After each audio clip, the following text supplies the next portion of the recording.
पण या ठिकाणी असं म्हणतो की 3 लाख कोटीहून 10 लाख कोटीवर डेट झालं।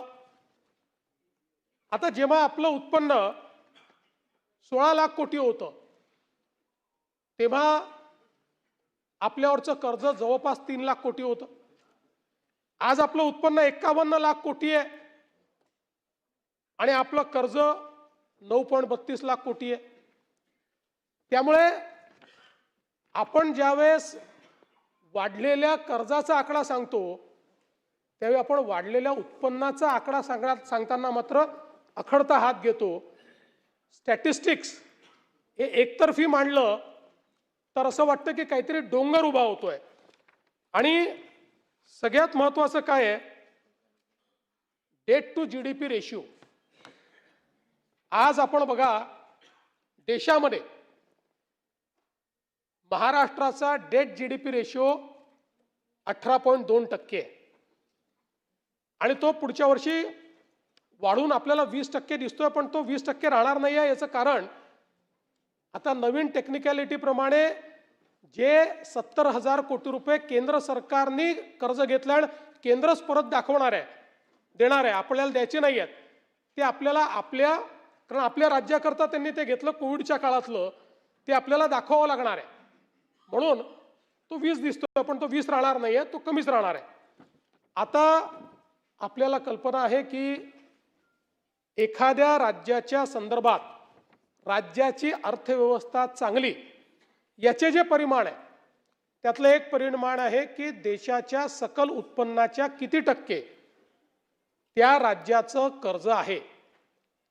आणि आपण साऊंड राज्य कुठलं म्हणतो तर 25%च्या आत ज्यांचं कर्ज आहे ते चांगले राज्य आपण असं म्हणतो। महाराष्ट्राचं ते 18.1% आहे। आणि हे का महत्त्वाचं आहे, देशामध्ये आपल्यापेक्षा चांगलं डेट जीडीपी रेशिओ हा 2च राज्यांचा आहे। त्यातलं एक ओडिसा आहे जे छोटंसं राज्य आहे, त्यांचा 13.1% आहे। दुसरं गुजरात आहे ज्यांचा 15.3% आहे।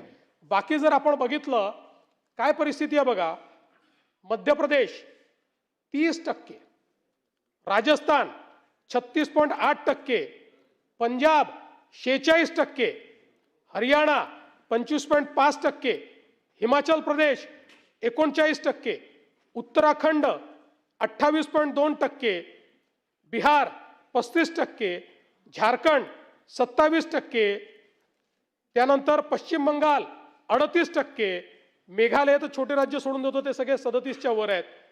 मग इकडे आपण आलो खालची राज्य जी तुलनेनं फायनान्शियली साऊंड मानली जातात अशी जी काही राज्य आहेत त्याही राज्यांचं आपण बघा, आपण 18%वर आहोत। तेलंगणा 23.8%, कर्नाटका 23%, आंध्र प्रदेश 33%, केरळ 36% आणि तमिळनाडू 25.6%। म्हणजे डेट जीडीपी रेशिओमध्ये आपण जर विचार केला तर कर्ज हे आपल्या सकल उत्पन्नाशी तुलना केल्यानंतर आज या सगळ्या राज्यांमध्ये सगळ्यात चांगली वित्तीय स्थिती आपली आहे। आणि मोठ्या राज्यांमध्ये तर निश्चितपणे ते 36% पोहोचले आहेत आणि आपण आजही 18%वर आहोत। आपली कर्ज घेण्याची क्षमता ही अजून भरपूर आहे। कर्ज वाढतं आहे याची चिंता करण्यापेक्षा कर्ज कुठे खर्च होत आहे याची चिंता करणं हे अत्यंत गरजेचं आहे। आणि तेही मी पुढे सांगणार आहे की आपण काय नेमकं केलंय। आता परिवर्तन कसं कसं होत गेलंय तेही मी आपल्या समोर मांडतो। आता केंद्रीय करातनं मिळणारा हिस्सा हा केंद्रीय करातनं आपल्याला 2013-14 साली किती पैसे मिळायचे, 16,588 कोटी। ते 16,588 कोटीवरनं 25-26 मध्ये किती झाले, 87,903 कोटी। म्हणजे 5 पटीपेक्षा जास्त 10 वर्षात 5 पटीपेक्षा जास्त। आणि मला आनंद वाटतो की 16व्या वित्त आयोगाची जेव्हा 8 मेला बैठक झाली होती त्यावेळी आपण व्हर्टिकल डिव्होल्यूशनमध्ये बदल करण्याची मागणी केली होती. आपल्याला माहिती आहे जयंतराव की गाडगिल मुखर्जी फॉर्म्युला हा आजही चाललेला आहे. इन्कम डिस्टंट मेथड जो त्या काळात आला तो इन्कम डिस्टंट मेथड महाराष्ट्रासारख्या राज्याला ज्याचा GDP जास्त आहे त्याला त्याचं नुकसान आहे. पण आता देशाचा विचार करता सगळ्या सरकारांनी इन्कम डिस्टंट मेथडच त्या ठिकाणी कायम ठेवला. फक्त त्याच्यावर GDPला देणारे मार्क्स हे थोडे थोडे कमी होत गेले, त्याचा आपल्याला फायदा मिळाला. आता आपण यामध्ये कामगिरी आणि कार्यक्षमता हॉरिझॉन्टल डिव्होल्यूशन अशी मागणी केली होती. ती आपली मागणी केंद्र सरकारने स्वीकारली आणि त्यामुळे 90,000 कोटी रुपयाचा फायदा आता आपल्याला या माध्यमातून होणार आहे. केंद्र सरकारच्या माध्यमातून आपल्याला ते पैसे आपल्याला या ठिकाणी मिळणार आहे. आता केंद्र सरकारकडनं जे सहाय्यक अनुदाने मिळतात त्याचाही विचार केला तर 13-14 साली ही सहाय्यक अनुदाने 13,241 कोटी मिळायची. 13,241 ती आता झाली 68,000 कोटी रुपये वार्षिक. म्हणजे हे पण जवळपास 5 पट या ठिकाणी त्याच्यात वाढ झाली आहे. आणि आपण जर या ठिकाणी विचार केला तर दुसरं महत्त्वाचं निकष काय आहे की एखाद्या अर्थव्यवस्थेकडे पाहत असताना डेट GDP रेशिओ सोबत राजकोषीय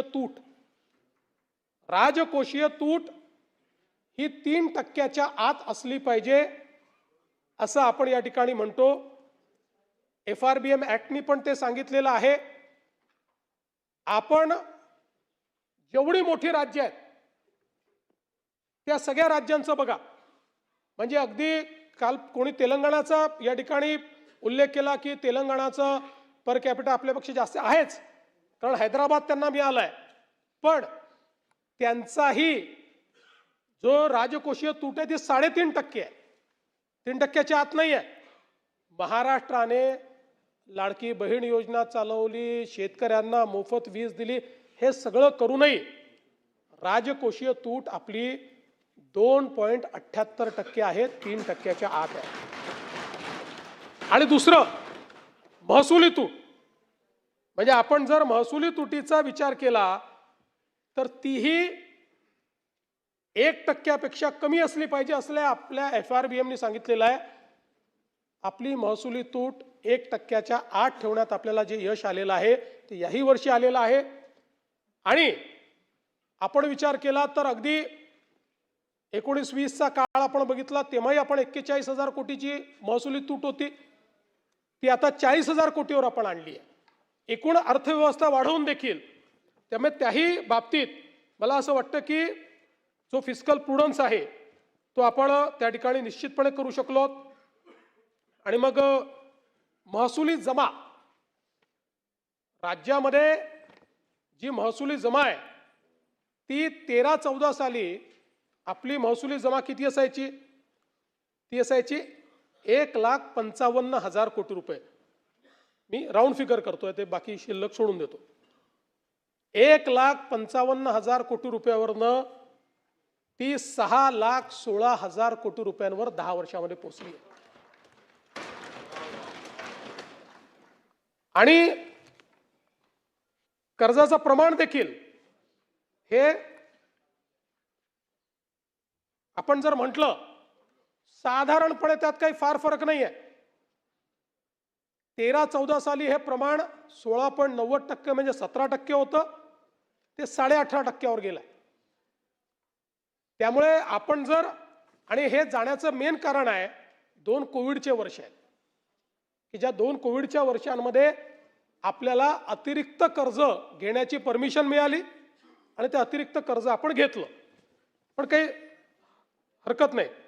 त्यासोबत आता भांडवली खर्च, कारण आपल्यापैकी प्रत्येकाला माहिती आहे की तुम्ही कर्ज तर एवढं घेताय, भांडवली खर्चात काही वाढ झाली आहे की नाही.